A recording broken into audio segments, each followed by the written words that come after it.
If you're struggling now, if you are lost in the world, if depression is crippling you, then this video is for you.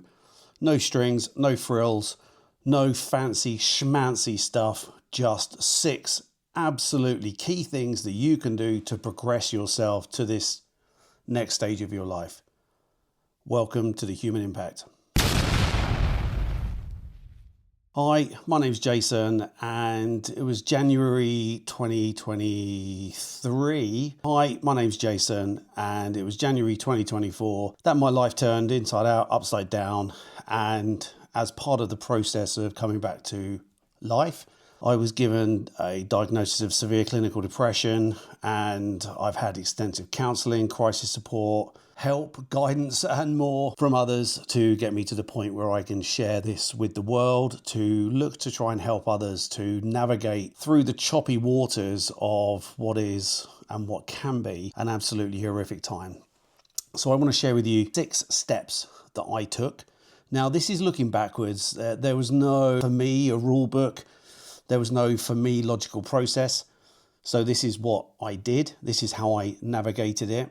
And it was only last week I was speaking to the GP again, who said that this was in a very good logical process to move from A to B, from where I was in life, out of the, see, you got to say out of depression. It's always going to be there, but being able to work out what needs to happen in life to be able to control some of the things that you can control. So step one is what? So step one was basically the realization, the acknowledgement that there was something pretty deep, dark and wrong with me. And so for me, step one was getting to the GP. And the second thing in that is going to be, not the second stage, the second part within that is being honest and open with what is going on, how I feel, what's been happening, all the trauma elements that sit around life. Because it's okay going to the GP, but then you need to be able to talk with them openly. And this was an absolute savior for me. And a couple of things that we covered were 3 pillars to navigating out of this. One of them was the medication side of things. Another one was talking therapies and counseling. And the third one was the self-help strategies. What are the things that I can do? And this, one of those for me, was just getting back out into nature.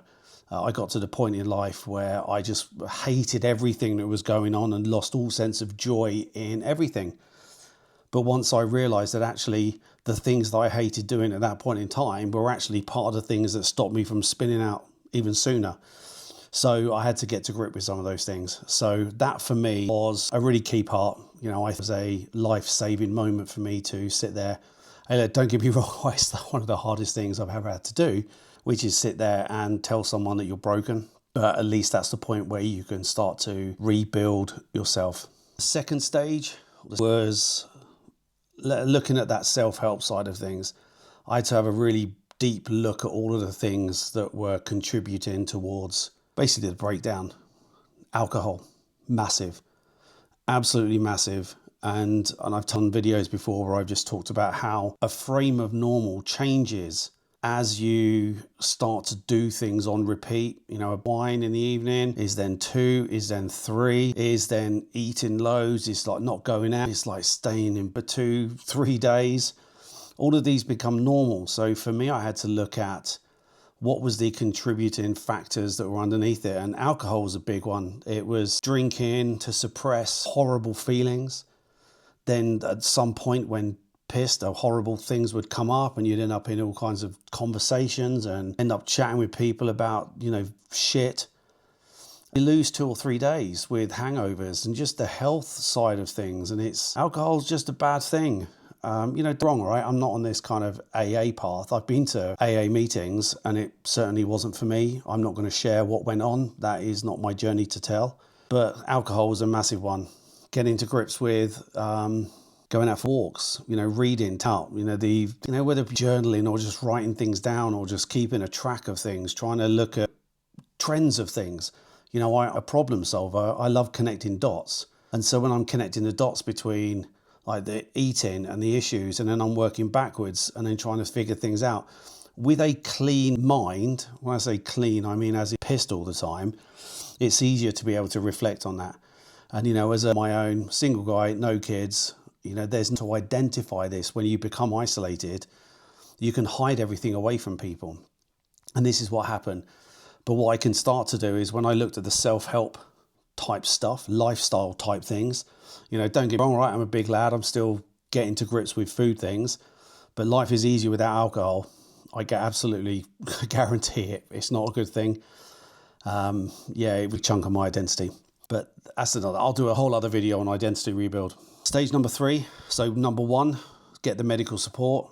Number 2 was start the self-help journey and lifestyle reset. Number 3, getting therapy, being able to sit and talk to someone, an expert in the field, to help you understand what feelings are and what's right and what's not. And, you know, we've had around, you know, catastrophizing.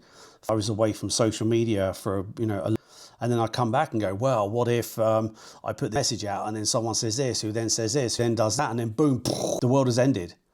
And she sat there and just went, do you realize how crazy that sounds? And I'm going, well, what's crazy about that? You know, it's to happen. And someone to be able to help you understand around things like that, to be able to get to understand what things like cognitive diffusion mean, to be able to try and talk in your mind sensibly about what's good and what's not, to be able to step outside of some of those levels of thinking. One of the greatest things that we talked about was the second thought, first action. So some things, my first thought is rage, shame, humiliation. But the second thought is, well, hey, you know, I didn't do it on purpose. There was a mistake that was made. I'm looking to make things better as best I can. And my first action is to scroll on and not engage. And this, I think, is something that the whole world can learn. If I could have that on a t-shirt. Oh, a t-shirt. Anyway, moving on. So the counselling side of things, you know, I was fortunate to get a few sessions for free through North Wales. That was enough for me to know that I needed to find some kind of a way being able to for those because it's honestly the difference in I see, perceive and think is significantly different. And I think the world is always going to throw challenges at you, right? When I was a teenager, I would think, oh God, I wish I was older, you know, it'll all get easier. Actually, you know what? I wish I was a teenager just cycling around on my BMX, making jumps and, you know, trying to do sorts of cool shit. Because the older you get, the more complex things are. But the other side of it is you just work out tools to cope. Some of it is good and some of it's bad. You know, some of that I was using, like was alcohol and you know, chasing happy business. Well, actually, being able to shift some of that thinking through self-help identification and being able to work with and be supported by a therapist has certainly got me a lot further along the journey to becoming that better Jason. And I think that journey may always be there. Because I think you know, if it's taken 50 years to get me to here, is it going to take 50 years to keep me on balance? I don't know, but I am very glad that it was one of those things that I did. After that, step 4. So let's quick recap. 1, medical support. 2, self-help lifestyle reset. 3, start getting that therapy, counselling sorted. Number 4 was that reconnection with loved ones. You know, my brothers, you know, gradually reaching a controlled way to reconnect with people.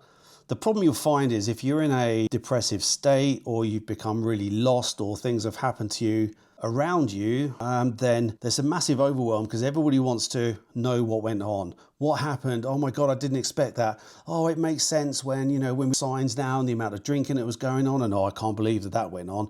Oh, who would have thought it? You look so happy. And that is a lot to deal with. If you're having that conversation 20 times a day, then it's suddenly huge because you have to try and manage that shame spiral. But likewise, going out and doing those slow and steady reconnections, being able to remind yourself that you are loved, to be able to keep that kind of ecosystem around you is and was for me and still is really important, that slow kind of reconnection. So you should absolutely and definitely, as that stage 4, start to think about rebuilding how you connect up with people and yeah, just get out of the world. You know, something from it really is a people world. We are other people. You know, I've been in mountains this week with some of the most amazing people ever. A lovely family, an amazing woman, you know, great people with charity, and it's just been absolutely beautiful. I've seen some of the darkest things in my brain, in my life, in what's been going on. And suddenly, when you've been through the other side of these things and start to strip back the simplicity of what life is, then suddenly I think you just see things in a different way. And it was just so beautiful and so wholesome. But it's that willingness to reconnect. It's being able to control some of that aspect of connection with people. And then just realizing that we are a people world. You know, as much as I laugh about wherever I potentially move to or do move to or whatever I do, it's like must have whole brand. You know what I'm about now is people, or the ability to connect with people. So that for me was a stage 4. 5 for me still is not being afraid to dream again, not being afraid to look for the future, not being afraid to realize that happiness is not a bad word. Abundance isn't a bad word. Being able to think about what you want the future to look like. Hey, look, you know, at the end of the day, life changes around us. So it's never any harm to be able to look at what we want it to look like. Is it a house by the beach? Is it near some water? Is it with a view of mountains? And get really stuck into that. But I've still got some like notebooks from years and years ago when I would look back and think, what is a fulfilled life? And it would be, millions and millions of pounds. And don't get me wrong, right? I still think that's important. There's still, if it's still important to recognize that, but for what those right reasons are. And again, chatting in therapy and just saying, what does it look like? And yeah, I cash in the bank because I also want to clear the decks on, the past. I want to clear that out and have a clean start. What does it look like in terms of a vehicle? Yeah, I do want a nice vehicle because it actually feels good to sit in it. I do want to live in a nice house because I value space, and I value now more than ever going to a homely location where I can actually feel at ease and safe. Something that when I start to unpick the past, where I was living, it was just somewhere where I went to sleep and drunk. It was never a home. There's very rarely been pictures up. It's not somewhere that I've considered going home. I'd always say, I'm just out for a kip. And people go, what, you going home? I'm like, oh, well, I'm just going back there. That psychological safety around being somewhere where you feel physically safe that leads you to sleep better because you feel safer just in general. It would just be somewhere where I drunk or I felt unhappy or I absolutely hated being or I just didn't want to be there. And I'm not very good with those things. So I'd then drink or eat to be able to offset that. So hence this big old cycle. So what does the future look like for me? It's calm, it's safe. It's knowing that I don't have to stress about the bills. It's knowing that I don't have to put a post out there on social media and feel shame about what's happened in the past. It's about trying to own it. It's about having some sense of community around. I love it. My neighbours are here or next door. If she cooks some apple pie, I'll go around and water their garden. I'll go and see my other neighbour, and when they're, I'll pop around for a cup of tea and have a chat about, what's been going on. I really like that. So that's what part of the future needs to hold for me, is to be able to, enjoy life in its simplest, most basic way. And that's, having some security, some level of safety, some level of community. In fact, I'm going to do a video about that, about how I see that. And then stage 6, building better habits. This is probably where I am, to be fair. When I first did this video, I was like, 6 months. And I was like, oh God, it doesn't feel intuitively right to be saying it's got to be 6 months, month 1, month 2. I think I'm very much in a building better habits, trying to drink more water. I love it, feels nice in my mouth. Step away from that, drink more water, more healthier habits, going to the gym and lifting weights, being more disciplined with time blocking. I'm doing, some at the same time, and I've got bigger plans for that. So trying to find those healthy habits within it. And then consistency is a good word. But yeah, I thought when I saw this, I was like, 6 months to transform. I was like, well, it's not as simple as that, is it? Because life isn't as straight line. It's not as binary, is it? It's not as black and white. So that's why I readjusted some of that thinking, was to be more of a 6 stages. Because as I look back, it's pretty much been in that way. And that was go and get the medical help that was needed, identifying self-help. So I've got things that I can control. And I don't mean control as in dominate. I mean things that I can feel that are achievable. even, how mood is, for example, and then looking at trying to identify what things, eating a dairy milk every day for 5 days and now I feel like dog shit. Oh, I wonder why. And then looking at number 3 was getting that therapy. Number 4, reconnecting with loved ones. Number 5, building that future plan and having something to look forward to. And then number 6, working towards better habits. So look, this isn't, if this resonates with you, let me know. If you think I've missed something, let me know in the comments. If you feel that somebody needs to hear this, then please do share with them. Tag them in the otherwise, you've got far. Thank you so much for listening. I'd love you to subscribe. I've got tons more to share. But yeah, give it a like if you like it. If you don't like it, don't. But otherwise, I'll see you on the flip side.